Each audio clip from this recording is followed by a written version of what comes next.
Session 4, Your Subconscious Powerhouse. In order to unlock your full potential, it's absolutely essential that you understand the relationship between the conscious and the subconscious mind. There's thousands of books have been written on this subject. There's tremendous complexities. There's references to the conscious and the subconscious, especially the subconscious, throughout all of human history. The subconscious is often called the powerhouse of your being, and we're going to talk about how you affect the subconscious more as we go through this program.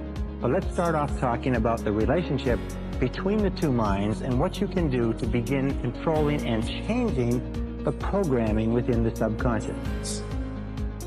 The conscious and the subconscious minds are very beautifully designed by a master designer, if you know what I mean, in that they have very separate functions and they work perfectly in tandem with each other. Probably a good way to illustrate it is to say this is the conscious mind and this is the subconscious mind. Actually, the conscious mind does about 10% of your thinking. It's responsible for about 10% of your conscious awareness, and the subconscious mind is at least 90% or more. When we talk about human potential and unlocking human potential, we mean unlocking the vast capacity or power of the subconscious. So what does the conscious mind do? Well, the conscious mind has certain specific functions. First of all, the conscious mind is objective. The conscious mind can look at the world clearly, if you like, with clarity, and think about it analytically. Objective by meaning without emotion. Second of all, the objective mind, or the conscious mind, is rational, and it is also discriminating. These are three of the qualities. In other words, it can discern the differences between truth and falsehood. It can analyze. It is sort of like the mathematical or unemotional part of the brain. The conscious mind has four major functions. The first function is that the conscious mind identifies incoming data. Now, incoming data can come from a variety of different sources. It can be thoughts that you have, or it can be things that are happening to you in the external world. So let us say you're walking across the street. This is your mind. You're walking across the street and you hear the roar of an automobile engine. Your eyes immediately turn to the right to see what the sound is and to identify what is that sound. When you see the automobile, you identify, you attach the sound to the car.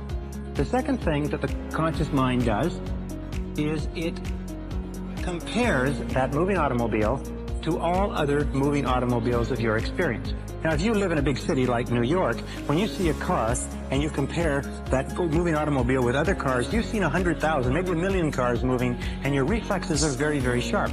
If you live in a country that doesn't have very many automobiles, chances are when you see a moving vehicle, your reflexes will be very, very slow. The comparison is done with the emotion, the more instantaneously the subconscious responds to your command. The subconscious is activated by emotion. Emotion of fear, emotion of desire, the survival instinct, the love instinct, but it is always an emotion that triggers the subconscious. Okay, what are some of the features of the subconscious mind? The subconscious mind is like a massive data bank. As a massive data bank, the role of the subconscious is to store and retrieve data. In other words, the subconscious mind is the subjective mind, in that it simply is the mind that obeys.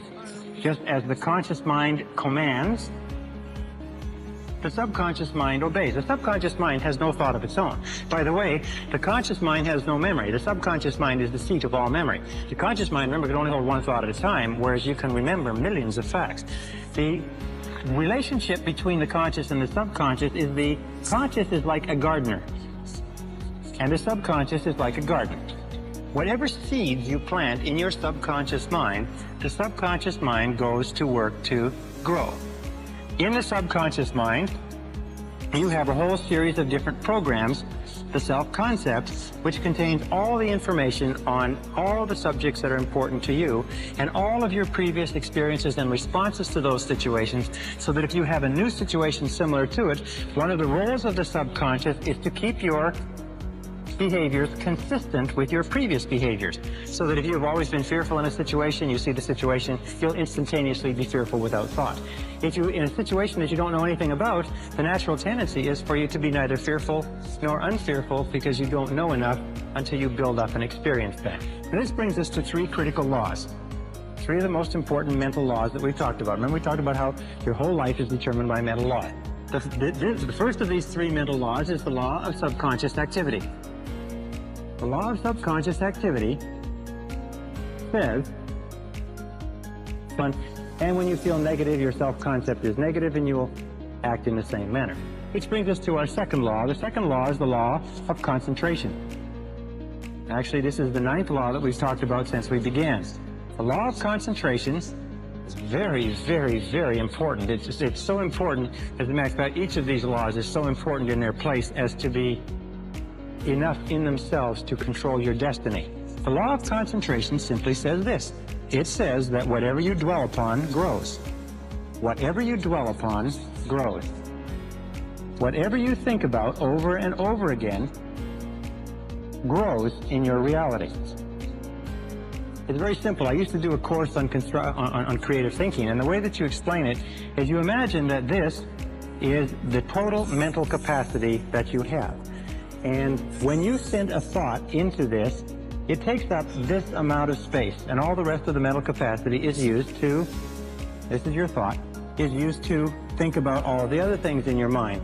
But the more you think, from the conscious down to the subconscious, the more of your mental capacity is committed to thinking about this one idea, until you reach a point where if you dwell upon something consistently, you reach a point where you think of nothing else. And as you think of nothing else, you begin to set up this vibratory field. The subconscious mind is the core of the law of attraction and the law of vibration and the law of radiation.